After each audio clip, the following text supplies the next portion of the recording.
오늘 우리가 묵상하는 신명기 16장 18절부터 17장 13절까지의 말씀은 공의로운 재판을 이야기하는 부분입니다. 우리의 삶에 공의가 살아있는지, 공의가 지켜지고 있는지, 공의로운 절차를 따르고 있는지를 돌아보아야 된다라는 것이죠. 공의가 무엇이냐라고 이야기를 하기 이전에 우리가 공의로운 절차가 도대체 뭔지부터 한번 점검했으면 좋겠습니다. 그래서 우리의 삶에 이러이러한 상황이 있다면 이러이러한 절차를 따라서 행하고 있는가라는 부분을 마치 컴퓨터 도식처럼 이럴 때, 이렇지 않을 때, 이런 식으로 이렇게 나눠서 설명하는 본문이 오늘 본문이거든요. 먼저 17장 4절을 보면은 그것이 내게 알려짐으로 내가 듣거든 자세히 조사해 볼지니, 이게 먼저 첫 번째입니다. 자세히 조사해 보는 거죠. 우리의 삶에 있어서 이게 맞나 틀리나, 이게 옳은 일인가 틀린 일인가 이 고민되는 지점이 있다면 일단은 자세히 조사해 보아야 된다라는 이야기입니다. 자세히 조사할 때는 어떤 원칙이 있느냐? 16장 19절에 보면은 재판을 굽게 하지 말고 외모로 보지 말고 뇌물을 받지 말아라 라고 이야기를 하죠. 이런 것처럼 우리가 한쪽으로 편향돼서 생각을 하는 것을 바로잡고 계속해서 중립적인 시각, 객관적인 시각을 유지해야 된다라는 거예요. 나랑 친하다고, 내가 익숙한 삶의 방식이라고, 이건 무조건 이럴 거야 라고 이야기를 하고 기울면 안 된다라는 거죠. 굽게 되지 말아야 되고, 또 겉모습으로 보는 걸로 쉽게 판단해서 외모로 보지도 말아야 되고, 또 나한테 떡 하나 더 주는 사람들에게 마음이 기울면 안 된다라는 이야기를 하나님께서 하고 있죠. 이렇게 중립성을 지키면서 자세히 조사했을 때 확인되는 경우가 있고 확인되지 않는 경우가 있을 것입니다. 이 두 가지 예가 다 오늘 등장합니다. 먼저 확인됐을 때 어떻게 되느냐? 17장 4절로 다시 돌아오면 만일 그 일과 말이 확실하여 라고 이야기를 하면 5절에 보면은 끌어내고 쳐죽이되 단호한 표현이 등장하고 있습니다. 만약 이게 정말 객관적인 시각을 가지고 살펴봤는데 이게 진짜 아니다라는 게 확실해진다면 뒤돌아보지 말고 단호하게 끊어내야 된다라고 이야기를 하고 있다라는 것이죠.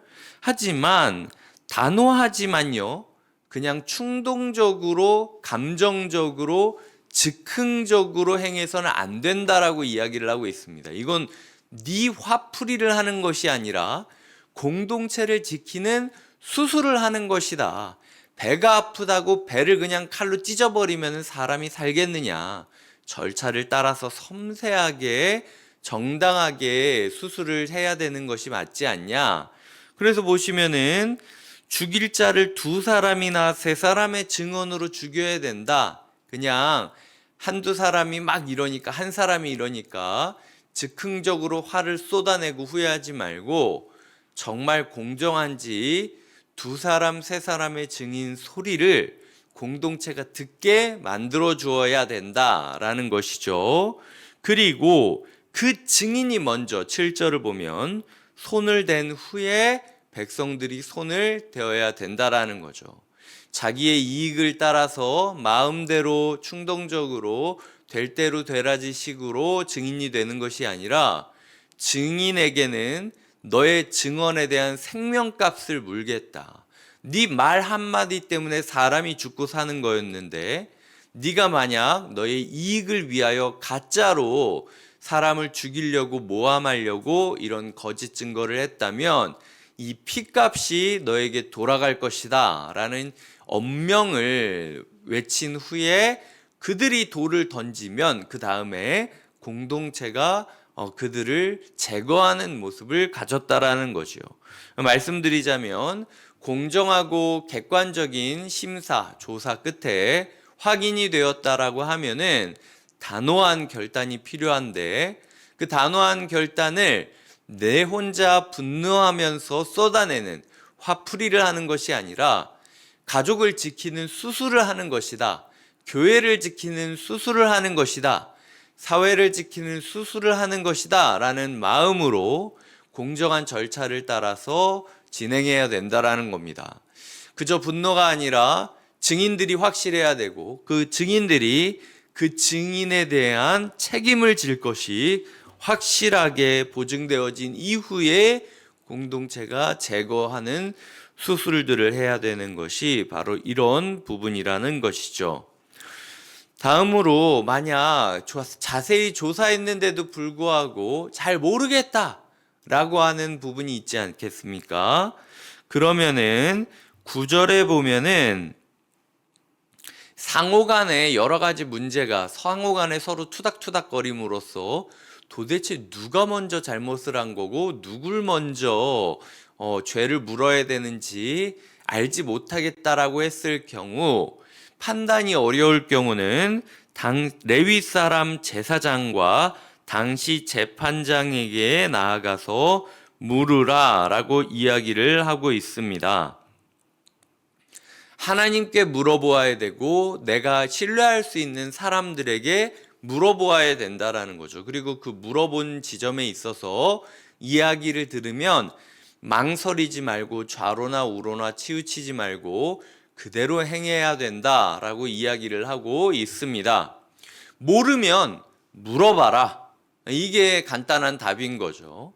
하나님께서 우리의 삶 가운데 우리가 자세히 우리의 삶에 정의가 세워져 있는지 고민을 해보고 우리의 주변 사람들이 정의롭게 살고 있는지 고민해보고 잘 확신이 든다면 단호하게 처리해라. 대신 개인의 분노를 쏟아내는 자리로 화풀이 자리로 생각하지 말고 공동체의 수술이라는 마음으로 섬세하게 정당하게 진행되어야 된다. 만약 잘 모르겠으면 모른다라고 네 맘대로 행동하지 말고 좀 물어봐라.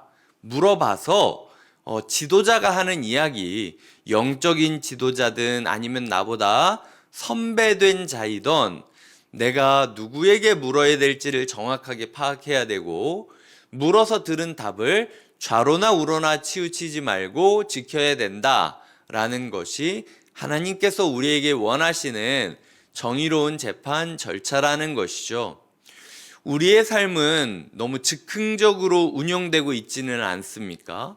갑자기 내 생각이 들기도 전에 감정이 먼저 쏟아내져서 인생의 재판장이 된 것처럼 가정의 재판장이 된 것처럼 일단 돌부터 던지고 나서 생각하는 우리는 아닙니까?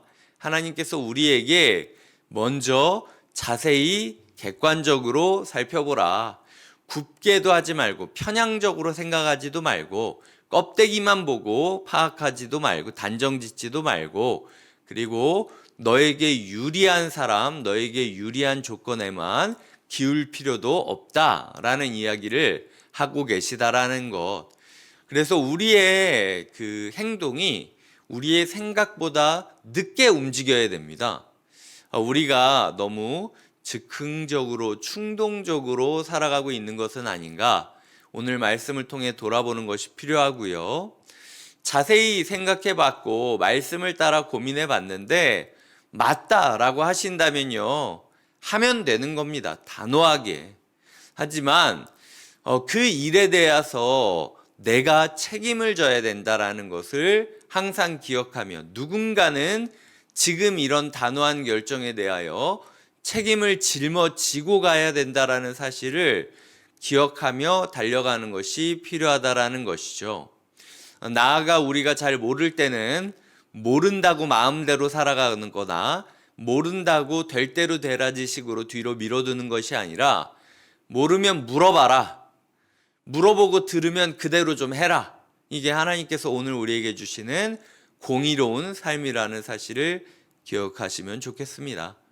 제가 오늘 공의에 대해서 이야기를 하며 무엇이 공의인가를 다루기 전에 공의로운 삶은 어떤 절차를 따라 진행되는가를 먼저 다루었습니다. 왜냐하면 우리가 종종 공의가 무엇인가, 옳음이 무엇인가를 너무 씨름하느라 이론적인 씨름에만 그치고 실제로 우리의 삶이 전혀 의로움을 향하여 나아가고 있지 않을 때가 많음을 제가 알고 있기 때문이죠. 공의라는 것, 오늘 말씀이 얘기하는 건 간단합니다.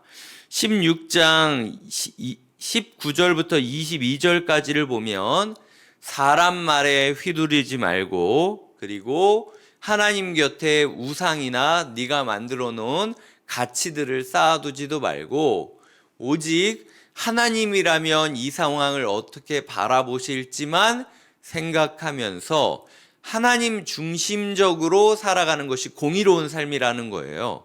그렇기 때문에 우리가 여러 가지 가치들이 물려 있고 무엇이 옳으냐 여러 가지 분쟁들이 있는 세상 가운데 그저 딱 하나, 하나님이라면 이걸 어떻게 보실까?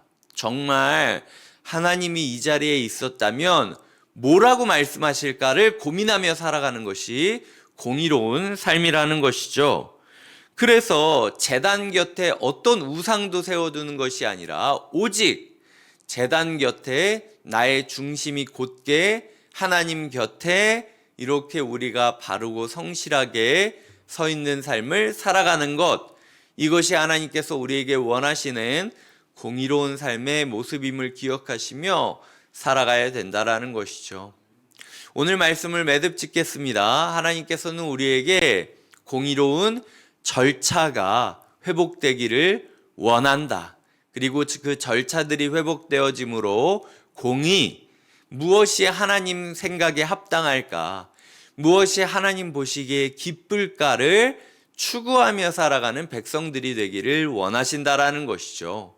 하나님의 기쁨을 추구한다라는 건 때로는 누구를 돌로 치는 것처럼 누군가의 아픔, 누군가의 고통을 봐야만 하는 상황도 있게 될 것입니다. 하지만 그럼에도 불구하고 하나님이 주신 이 주권, 나의 삶의 이 주권을 소중히 여기고 이 주권에 책임을 지면서 오늘 내 하루 정직하게 성실하게 살아가는 하루가 되기를 꿈꿔주시길 주님의 이름으로 부탁드립니다. 기도하시겠습니다. 하나님 아버지 감사합니다. 오늘 우리가 정의, 하나님의 기쁨, 오직 하나님 곁에 있는 것만을 추구하며 살아가게 하여 주시고 우리의 삶에 정의로운 절차가 형성되어지고 회복되게 하여 주시옵소서. 감사하고 예수님의 이름으로 기도드립니다. 아멘.